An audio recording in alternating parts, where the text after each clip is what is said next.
You are welcome back once again to Tuntum Network, ladies and gentlemen. My name is Cyrus. Thank you for making it a point to join us in another session of Tuntum Economic Lens. I have here with me again Joseph Nimo, our young up-and-coming economist, the young man who has Dr. Bahamudu Baumia as his mentor. Very interesting. Nimo, you are welcome back. Thank you. Nice. Today we are talking about inflation, correct? Correct. All right. So everywhere in the world right now, everybody is crying. It's not just peculiar to Ghana. Yeah. Prices of goods, services, products, everything is going up. Yeah. Okay.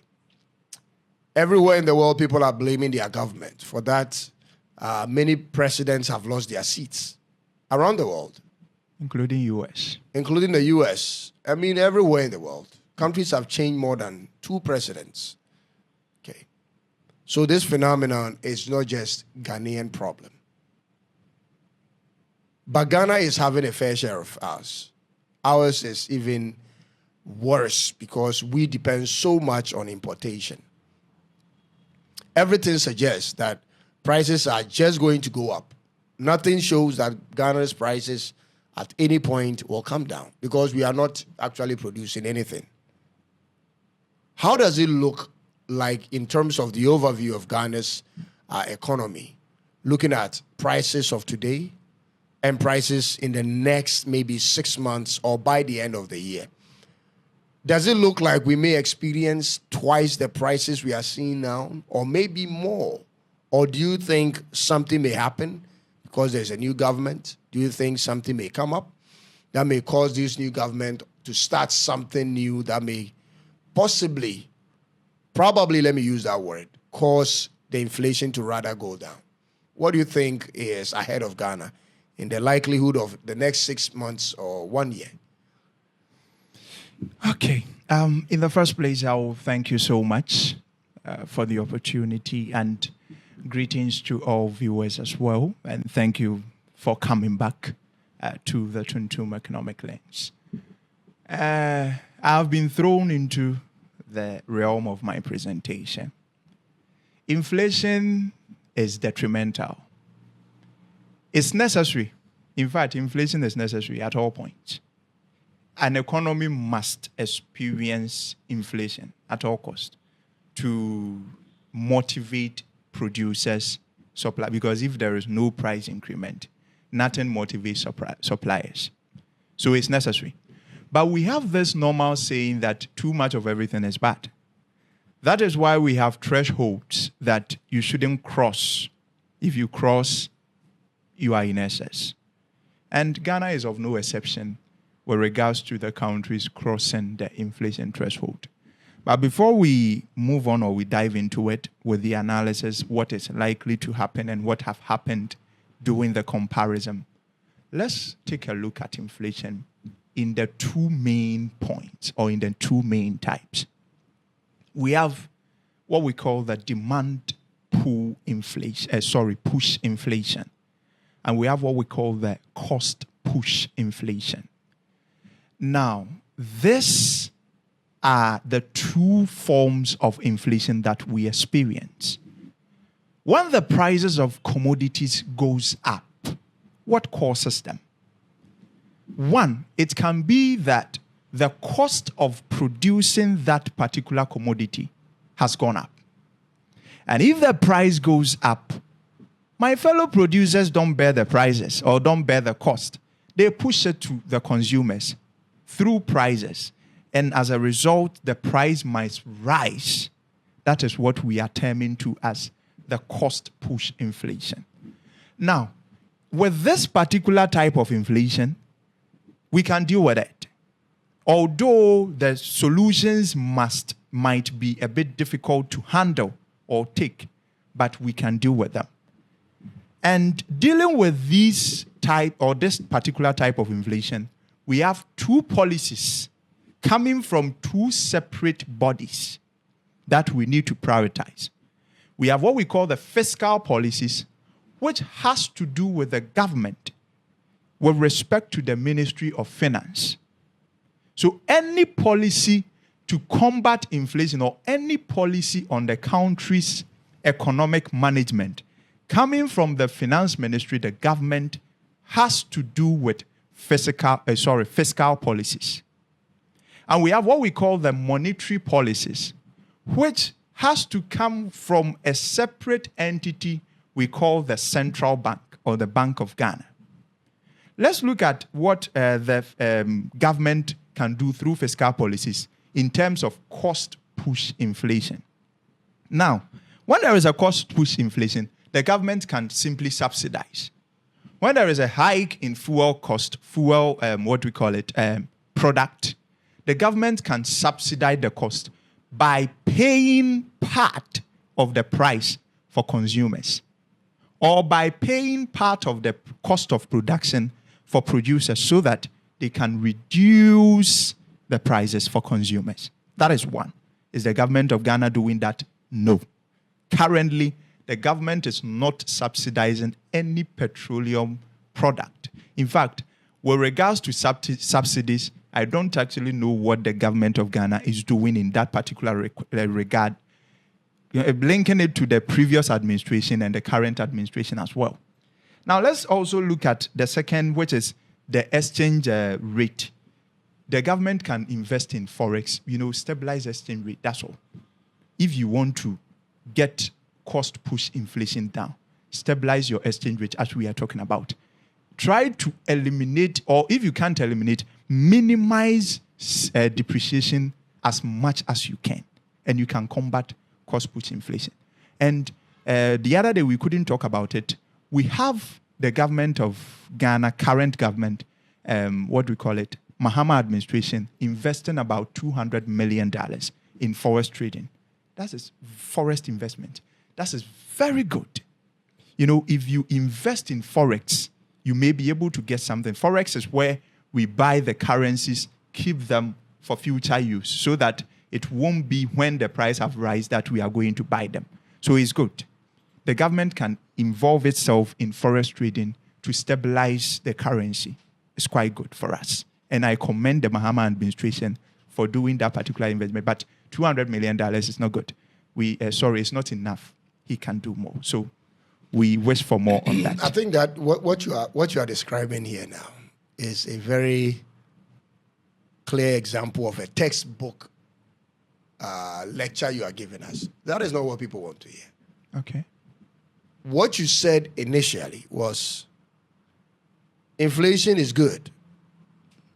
It motivates producers. I hope I got you right with that one. When prices are going up, at some point, it helps producers to produce more. Is that what you said? Yeah. Is this always the case for all countries? Because I want to disagree with you on the fact that there are countries, and countries have lived in before, where prices were the same for like 10 years. The same price. If you go to the shop, the price of Coca-Cola would be three whatever the currency is. You go back after 3 years, it's still 3. After 5 years, it's still 3. Yet people are consuming, they are consuming more, producers are still supplying. Why would you want to see inflation as a good thing to motivate producers? Why not say innovation is rather a good thing? So that instead of increasing prices, producers will rather look into innovation to cut down their cost of production. That is what they are doing now.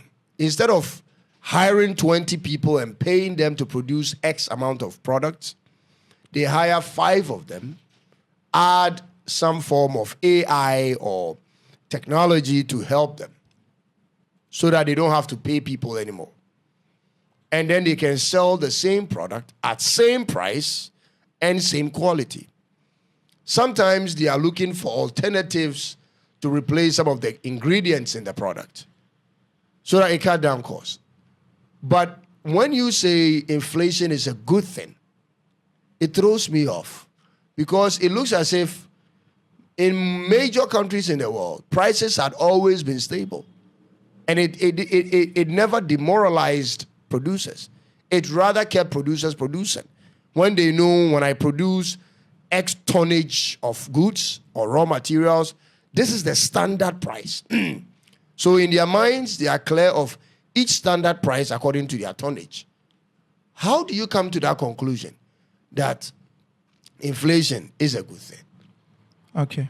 So I said that it's somewhat a necessity. You get it? And without it, economies may not survive. In fact, inflation is a necessity, but beyond a certain threshold, it's the bad thing. And I say that one of the reasons why it's a necessity is that it motivates producers. Mr. Cyrus, whether you like it or yes, this one is not note. Whether you like it or yes, inflation motivates producers regardless of location. And if there is an increase in the price, in fact, it even attracts investors into that particular sector or that particular production area. Every businessman or producer has personal interest or personal gains at hand. So regardless of anything, we can't draw away from the fact that inflation at any point will motivate a producer to produce more, regardless. But I am saying that one of the things that makes inflation necessary is, the producer motivation. And what if the prices have remained stagnant, but other goods prices are going up, which the producer also depend on that? There has to be a little push in his price to motivate him to do more of what he's doing and be able to cater for whatever side thing he's doing as well. So we can't run away from that fact. It motivates, and it's necessary for every economy to thrive. Hold on.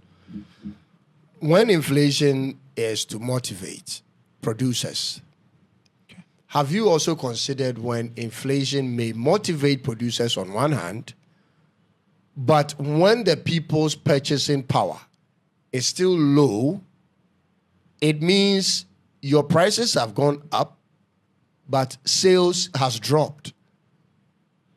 Let me repeat that. You may have experienced inflation that has caused you to increase the price of the product per unit. Okay, that's fine. So it was 3 Ghana cedis yesterday. Today, we are giving at 4 Ghana cedis.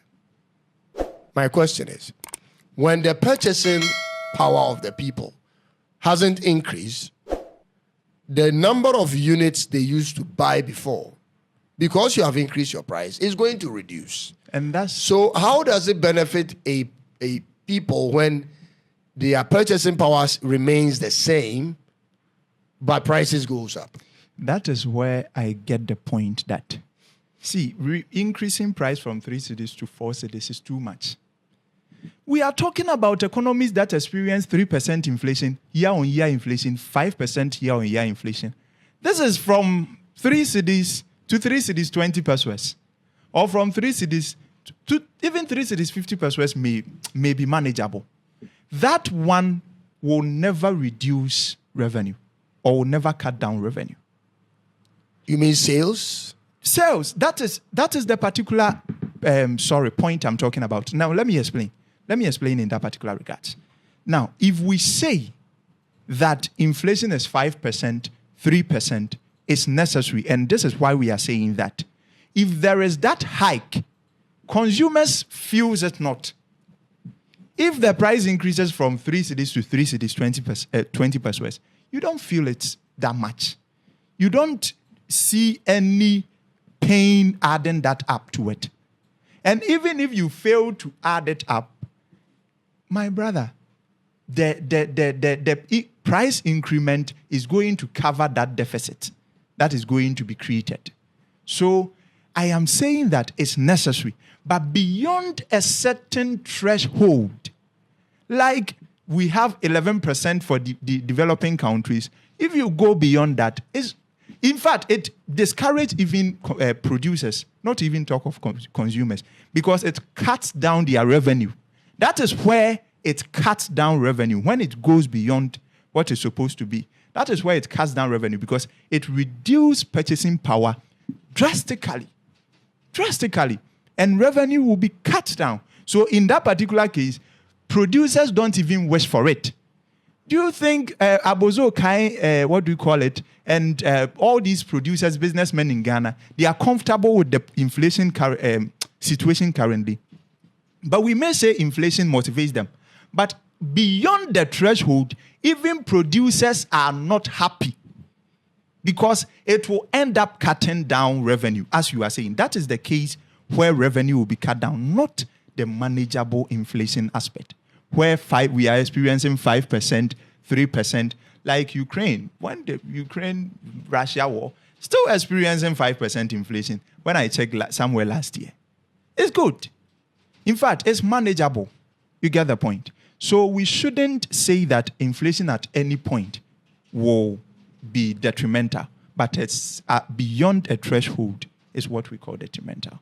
I don't know if you get it from that perspective. I'm trying to understand you, and I hope I get there early, because when prices are going up, and it's not going up with people's salary, it may be marginal. Yeah. But to some group of people, they may not be able to afford as many as they would want anymore. Okay. Across board, most people may not feel it that much. Okay. What I'm saying is, if you are a producer, two things are on the table for you. Choose one. Where you have a steady amount of revenue you are getting from a quantity you sell, or you have a price range which from time to time increases. Which one would you prefer? When your consumers know that this is how much this guy sells his product, so they are always guaranteed to buy from you, and they know this is the price you sell it. But when your consumers are conflicted, sometimes the price may go up. Every now and then it goes up just a little bit, like you said, marginally. What would you want? Would you want your consumers to know and be guaranteed that they can always rely on how much they are buying because the price is stabilized on this side, or they should expect every now and then some little increment? What would you prefer? I prefer that As a producer. In fact, with a marketing strategy, giving myself a marketing strategy, I will not be in a best position to disclose my weak points or the things that are likely to call down my demand to my consumers. But the reality is that as a consumer, you shouldn't expect stagnant prices at all time. You should expect price fluctuations, and it's necessary. No, it happens. This is where I disagree with you totally. Why would you say you shouldn't expect stable prices at all times? There are countries where prices have been the same for like 10 years, 5 years old. Prices of certain commodities. There is no economy in which... Hold on. I'm talking about regular commodities. Food, drink, water. These are the things we depend on, we spend the most on. Forget about clothing. Forget about shoes. The ones we spend money on all the time. There are countries where prices of certain things used to be the same throughout a year, 2 years, 3 years, the same. So when you go there today and it's $5.99, you come after 1 year, it's still $5.99. Why do you want us to accept that as a consumer, you should be okay to see prices change every now and then, when in other places it has been stable and it's good for them? The fact of the matter is that I am not saying that you should accept any change in price, like just anything, you accept it. No.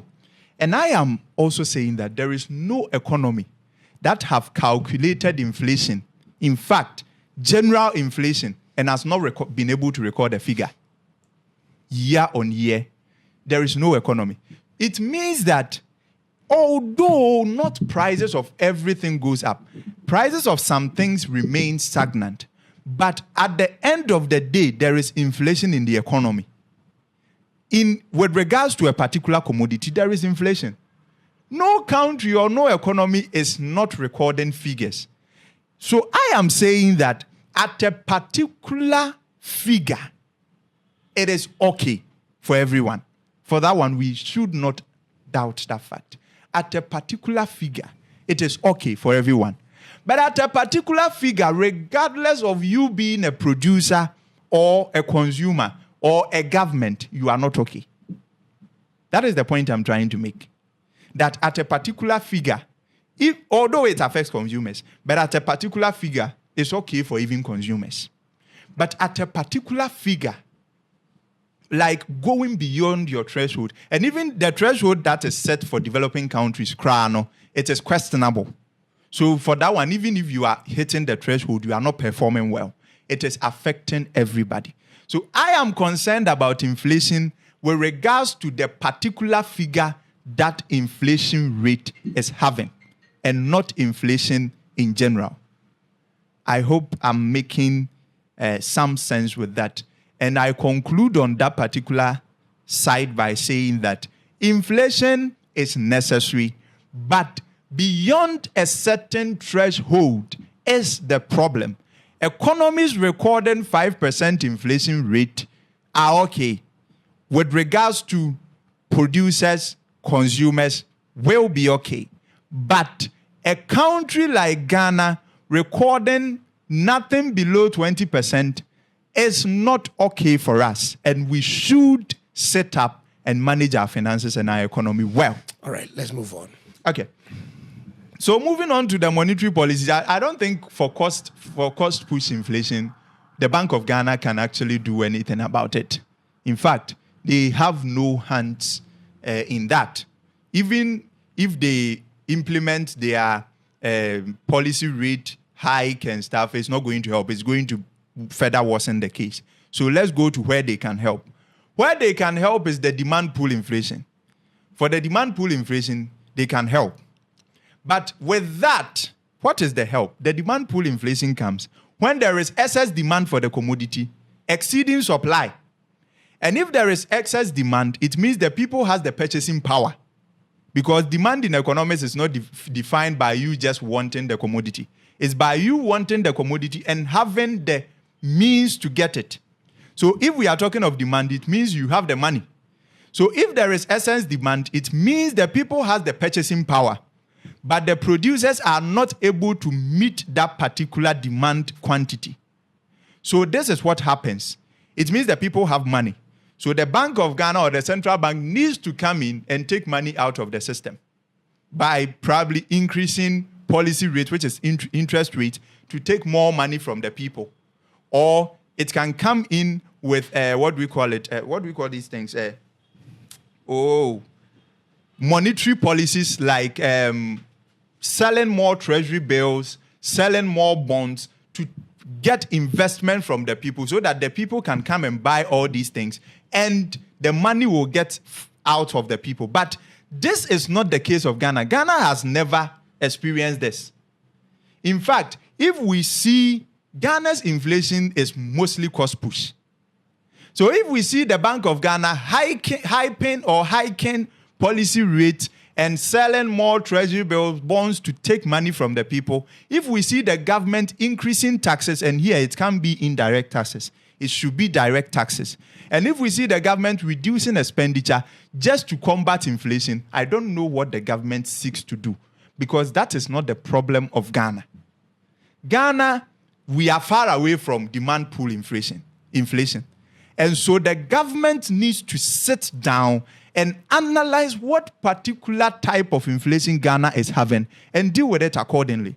So I think with the issue of combating inflation, the government of Ghana is not able to identify the particular problem. Or even if the government have been able to identify it, it have not been able to identify the proper solution for it.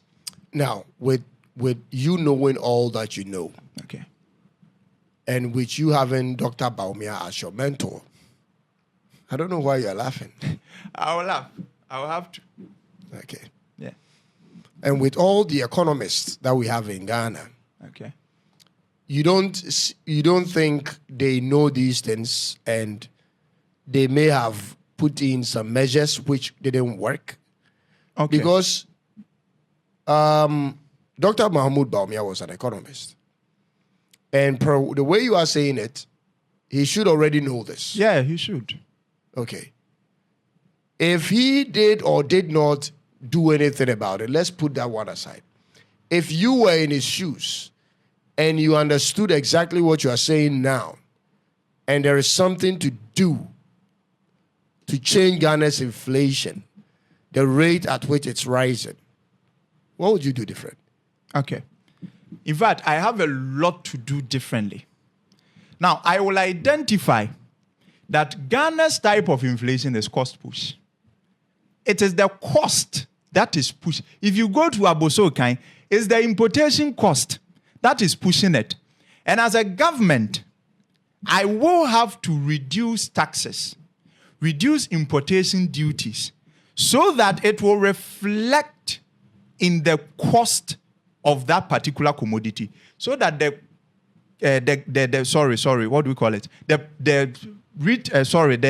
importers can reduce the price. So I have to implement some tax reduction measures or tax cut measures to help them. And as a government, I can't do that just like that. Because if I cut taxes and I'm not prepared, what happens to my expenditure? How am I going to get money to spend? So I will have to invest in production, invest in other things as a government that could fetch me more money, aside depending solely on revenue. Or even if I would depend solely on revenue, I will have to expand my tax net to include people who are not already paying taxes, so that I can cut them and still fill the deficit gap that will be created. That is what Kennedy Japan was proposing during the NPP prime. He said, I will do cuts and expand. And it's necessary. If I am packing the taxes, all the direct taxes on some portion of individuals or some portion of businessmen, it's not helping. So as a government, for me to be able to reduce the taxes, to reduce cost for producers, I will have to expand so that whatever deficit that will be created, I'll be able to fill it. And I'll expand it by including other people who are doing businesses or who are into businesses along the line or around the clock without paying taxes. He mentioned carpenters, he mentioned welders, he mentioned hairdressers, he mentioned a whole lot. All these people can be included in the tax net. So we have to expand that, reduce taxes to be able to reduce inflation. And also, I will have to do subsidies. In fact, when the prices are going up, I can't sit down watch them. I can subsidize the cost. And I can do that only if I have the money. So for me to be able to get the money, I can decrease my debt servicing cost by helping or by identifying means to be able to subsidize make my currency gain some value against whatever currency I'm trading it with, so that there won't be so much cost in servicing my debts. And I can, like I mentioned, 40 billion cedis the other day. I can cut that part of that 40 billion cedis if my currency is stabilized. I said it the other day that even if we had 5 cedis to $1, we could have saved about more than 50% of that 40 billion cedis we used to service debt in 2024. And it could have been invested. It could have been used for subsidies. It could have been used for other things to cut down this particular inflation. And these are the things that if I were the one in government, I won't hesitate in doing them. Why do you think, or why would you think they have not thought this line and they haven't acted this way?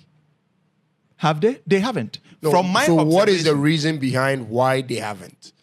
The reason may be best known to them, and I will always attribute it to corruption. Because if they may do it, it may go against their personal interest or gains. But for what particular reason why Ghanaian leaders or the Ghana government sometimes feels reluctant implementing policies that are supposed to boost the economy, I may not have answers to them. All I have is, this is the right thing to do. This is the thing that needs to be done. The government is not doing it. So it is in their hands to show us why they are feeling reluctant in imposing or, implementing policies that should be able to help our economy. All right. With the backdrop of the information you just gave, what do you see Ghana's economy going into the next 6 months to 1 year? Is the inflation going to go beyond what we have now? Would it be the same? Would it come down? What do you expect? Okay. Well, going forward, I expect food inflation this year to be specific. This year, to be specific, I expect food inflation to drop. This year, to be specific. Going forward, I expect food inflation to drop in the sense that the climate this year or the condition this year is stable. And if food inflation is dropping, when you go to the CPI basket, food inflation takes about 43% of the basket, food and non-alcoholic beverages. So if food inflation is expected to drop, it is expected to have a significant impact on the general inflation level. Now, let me take you back one step. Yeah. You said looking at the climate change or climate something, Yeah. food inflation will drop. Yeah. Looking at the condition right now. Climate condition. What does that mean? Because if we are being practical and we are looking carefully around the country, most of the farms are being converted into mining sites. Okay. Most of the farms are being converted into mining sites. The rivers that are used in irrigation in some places have been polluted. They don't normally flow.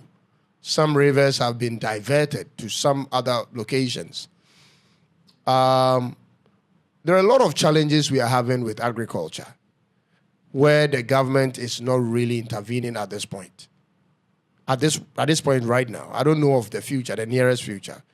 So when you say the climate is ripe or the climate is right, and therefore inflation could drop for food, what do you actually mean by that? Okay. What I mean by that is that Ghana, we are farmers that produces, regardless of the fact that, what do we call it? Some are being devastated in the name of mining. That can drop our supply. But don't forget this. We import some things like onion. You find onion from Burkina coming abundantly. If they have favorable weather condition, the price won't be the same as last year where there was drought, causing the prices to hike. So regardless, if we have favorable weather conditions, Now you are saying if. Yeah. Before No, you said we are having having it. So I want to be clear. If we are continuing, or if it's like this, or if we are having this favorable weather condition that we are anticipating, and it has been prevailing. The rain started early this year, and it has been a bit consistent in that particular regard. So if since we are having, let me put it that way, since we are having this favorable weather condition, inflation is not expected to be same as last year where we had drought, where Muslims had to pray for rain. It shouldn't be the same. And when you go to the I don't really agree with what you're saying, in the sense that even when supply of food production in terms of farming goes up, every year when we experience a lot of production, in those same years, there's a lot of post-production losses. A lot of these foods are stuck in the farms. We don't have trucks to bring them to the market centers. A lot of these foods go rotten because nobody is immediately buying them. It doesn't look like we have added anything in terms of logistics to move food around. It is the same thing.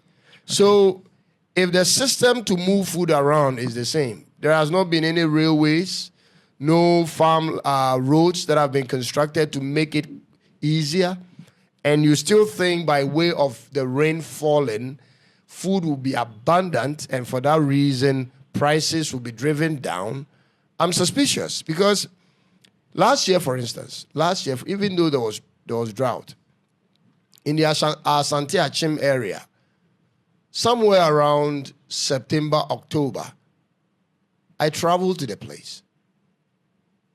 Thousands of tonnage of plantain were stuck there, stuck on people's farms.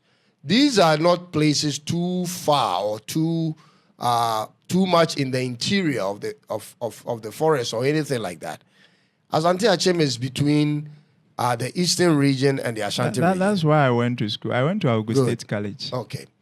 And I looked at the quantity, the volume of plantains that went rotten. In spite of the high production. But when you come to Accra, even though there was a lot in abundance over there, when you get to the main city centers, prices didn't change. Prices remained the same. Plantain chips was sold for 5 cedis, just as it is sold right now. Everything stayed the same. So the fact that there is going to be a bumper harvest because of the early rains, I don't think necessarily translate into prices of commodities of food going down, because you need to get people to bring them, and you need those people to change their minds to sell them at a price lower than the already existing prices. I don't know if you get my point. The point is that you have to pay attention probably or maybe to the question.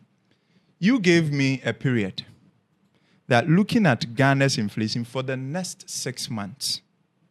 And we also need to understand the inflation we are talking about. Inflation at all points means increment in price. You get it?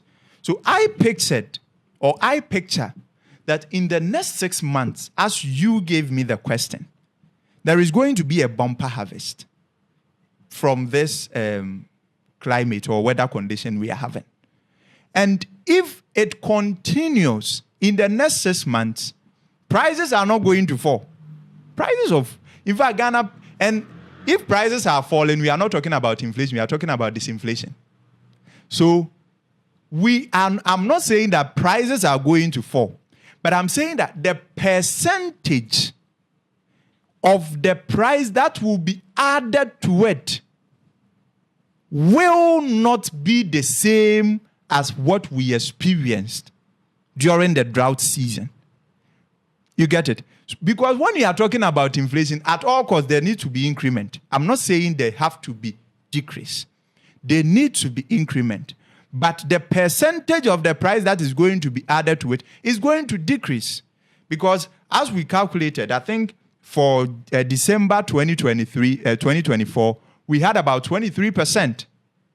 You get it? Now, that particular 23% is going to be decreasing to about 18% or probably 17% because there is bumper harvest and it is highly favored by the weather condition. So I'm not talking about disinflation here, where I'm saying the prices are going to be decreasing. No. But I'm saying that the percentage of the price that is going to be added to the actual price is going to decrease. I don't know if I am being gotten. I think this is a different stand from what you said earlier. And you also gave me a threshold that in the next 6 months, if you have said that going forward in the coming years, I will say that no, because I have not seen this particular government implementing any long-term, solution for inflation. That is why I based my my point emphatically on food inflation. You didn't see me touching energy. You didn't see me touching hospitality. You didn't see me touching housing and even utilities. On food inflation, in addition to what I said, even on food inflation, with the bumper harvest we expect to see because of the early rains, it still doesn't guarantee anything. It still doesn't even guarantee stability.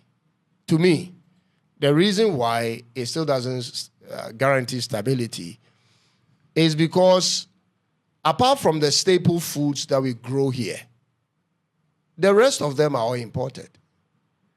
And where are we importing them from?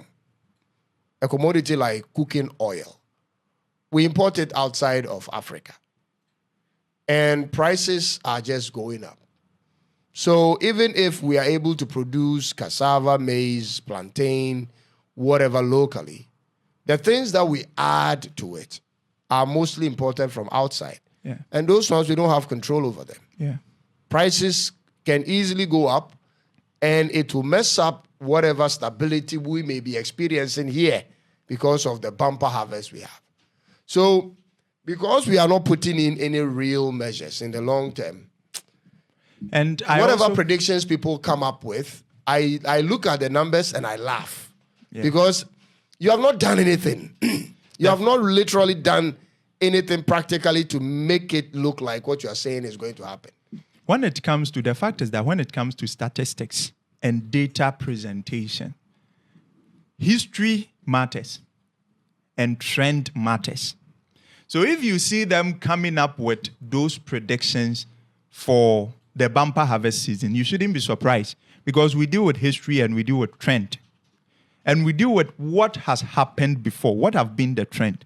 The trend always is that during bumper harvest season, inflation is more likely to drop. More likely. It have been, even during last year that we saw drought, we didn't see it as we see it every year, but it actually did. So, and I have a mother who is a farmer, and I know what happens during bumper harvest. A basket of pepper that they can sell for about 350 cedis, mostly comes to 60 Ghana cedis during that particular era. So in fact, in this particular aspect, I'm not talking from theoretical aspect alone. I'm talking from practical experience. In the same practical experience, what I mean is, even though they are buying it at 60 Ghana cedis instead of 300, by the time they bring it to Accra, they sell it at Accra prices. But Bank of Ghana takes data from everywhere. Meaning nobody is actually helping the process to bring down prices. Whatever price they buy at in the market or in the farm, that is the advantage. When they bring it to the city, they sell it market price. Yeah. This is the typical situation. That is why I'm saying, if anybody can predict the level of inflation or whatever situation, economic situation, we are to expect, the only time I take the person serious is when the person or the government has put in place measures. What are some of the measures I'm talking about? We don't have road access to many of these farms. Bad roads. When it rains, no vehicles can go there. That's it. Trucks can be broken on those roads for months. Everything on that track will go bad. We don't have people conveying trucks or government trucks conveying the foodstuffs to the main cities for sale. It is left in the hands of private truck owners or truck drivers. Do you remember that instance? Where food was transported to Accra, the plantain. People were fighting over.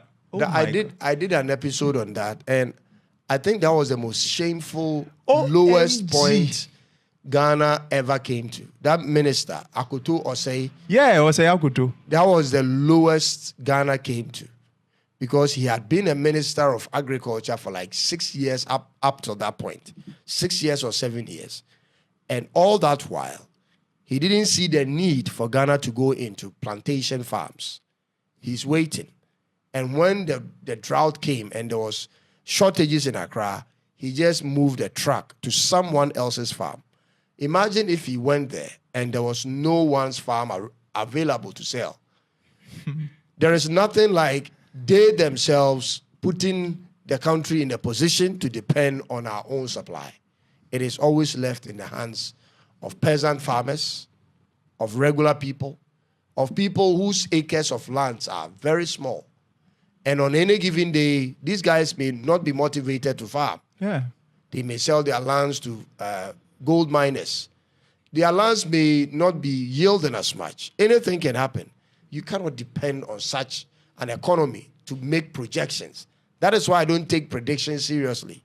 Because there's nothing you have done on the ground to suggest that everything you have done the irrigation system, you have done the road, you have a truck on standby to lift the products from the bush to the main city. So I know all these three things, you have done it right. So based on that, we can say, okay, we can be guaranteed of certain supply. You haven't done any of that. But if you are reframing your question this time around to say that, do you see a decrease in the inflation rate going forward? I won't be certain to say yes. And I won't be certain. In fact, I will be certain to say no. You get it? The current decrease we are seeing right now is should I say sympathy or whatever? Do you remember recently transport operators decided to hike prices? And it was negotiated with the government. They had a negotiation and they stopped. If they had done that, this particular drop we saw wouldn't have happened. You get it? So let's say it's a sympathy for the government. As a new government, everybody is trying and everybody is sacrificing. Trade union is sacrificing by negotiating and accepting a 10% increase base salary.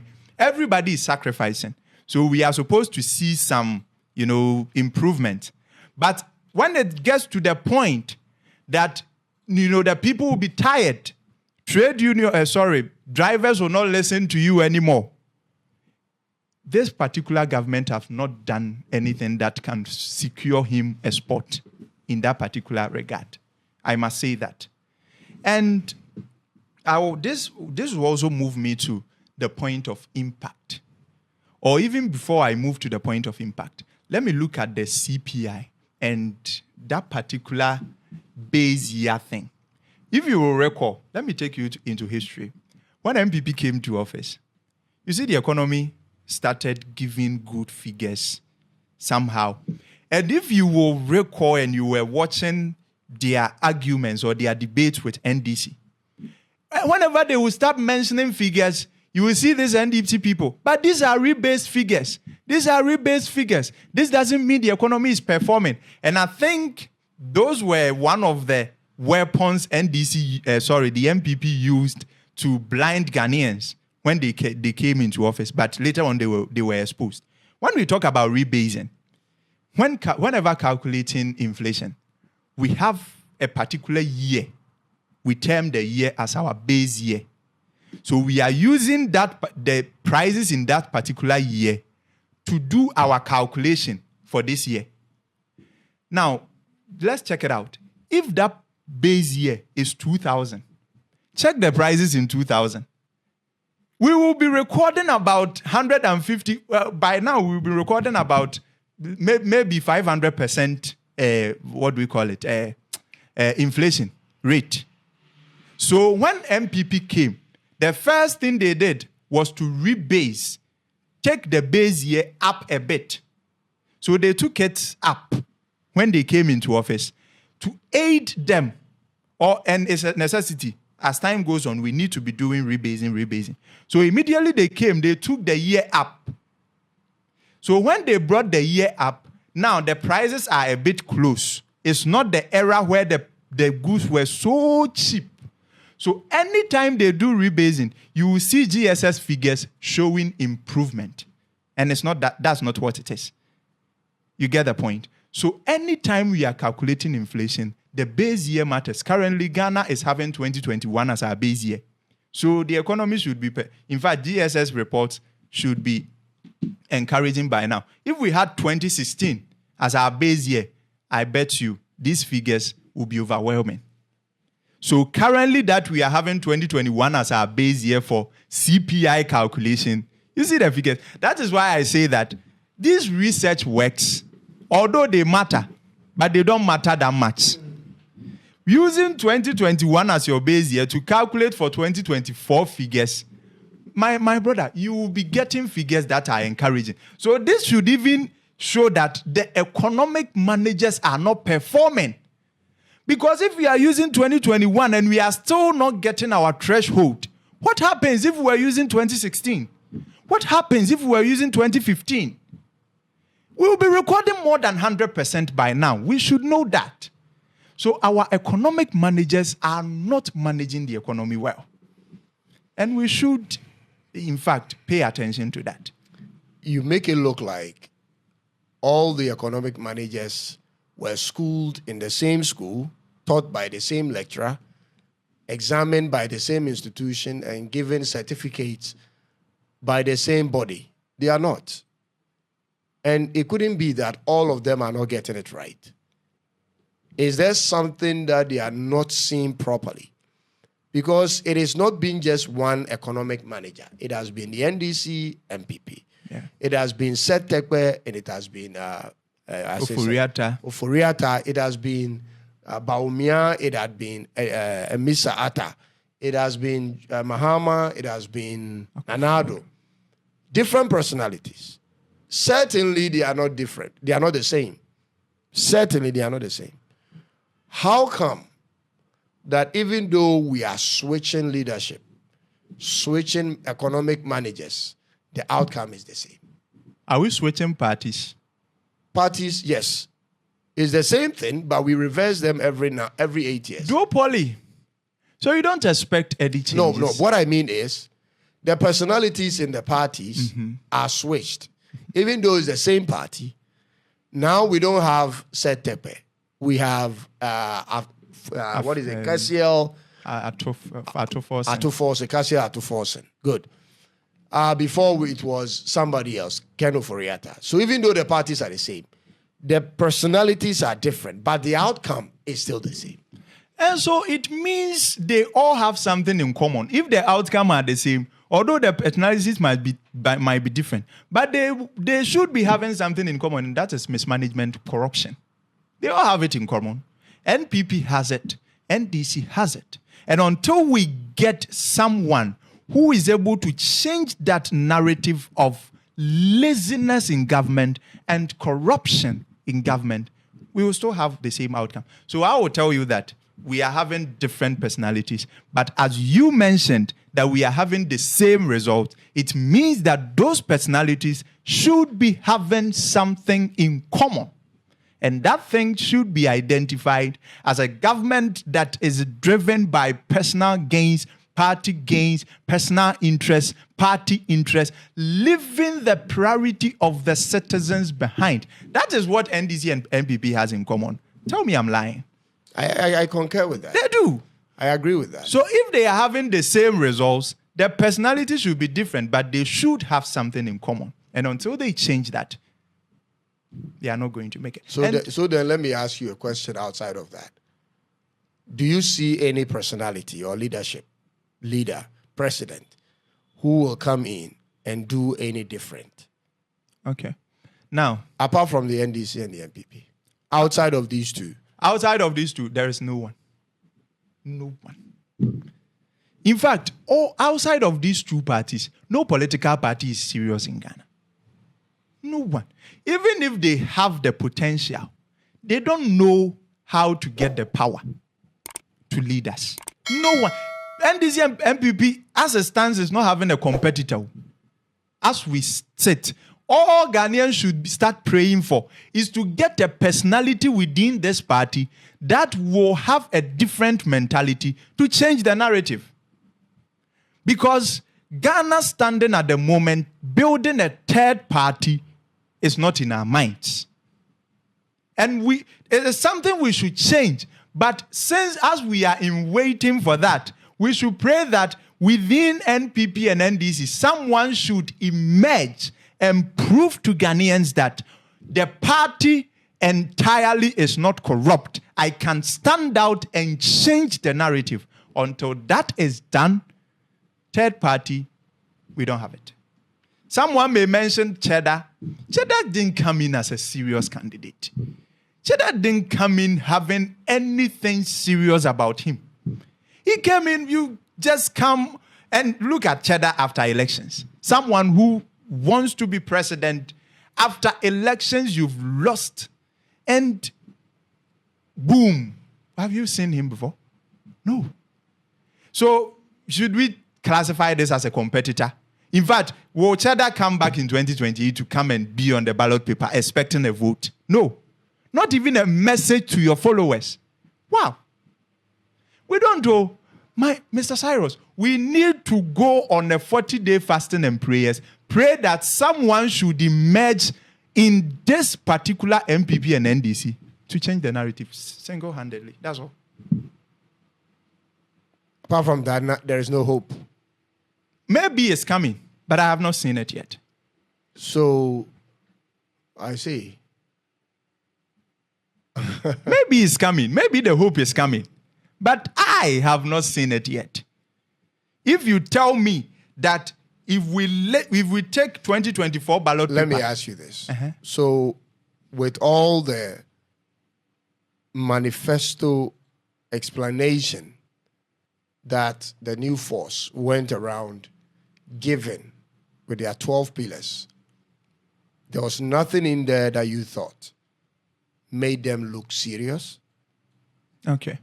Now, if there was something in there, in fact, everything about the 12 pillars was very good. And for the first time, I saw a manifesto that was based on research. I saw a manifesto that was presented to the layman's language. I saw a manifesto that actually had the priorities of Ghanaians at hand. But the question is, you need the power. Mr. Cyrus. No, but what I'm asking is, so if you thought the manifesto was good, what was the disconnect between the manifesto and Cheddar? Why would you say there was nothing in him that made it look like he was serious? Number one, targeting his time of exposure. Politics is politics. So you will be having the potential to do it. You will be having the ability. But you have to note that before I get to La Paz, from Seco, I need to pass through Tesano. And at all costs, I will need to find a way to navigate through Tesano. So even if I have good plans for La Paz, I need to have good plans for Tesano as well. So even if you have good plans for the development of Ghana, you need to have a political plan. Did Cheddar have it? And post-elections is clearly indicating that Cheddar doesn't deserve our support.